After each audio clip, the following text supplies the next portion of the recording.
ભારત સરકારે નકલી DigiLocker apps અંગે મહત્વપૂર્ણ એડવાઇઝરી જાહેર કરી છે, કારણ કે ઘણા લોકો તેમના મહત્વપૂર્ણ દસ્તાવેજોની ફિઝિકલ કોપીના બદલે ડિજીલોકર પર આધાર રાખે છે.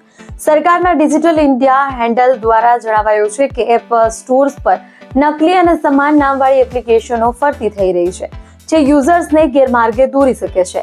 તેથી એપ ઇન્સ્ટોલ કરતા પહેલા તેની સચ્ચાઈ ચકાસવી ખૂબ જ જરૂરી છે. જો તમે ભૂલથી નકલી ડિજીલોકર એપ ડાઉનલોડ કરી હોય તો તેને તરત જ ડિલીટ કરી પાસવર્ડ બદલી દેવાની સલાહ આપવામાં આવી છે.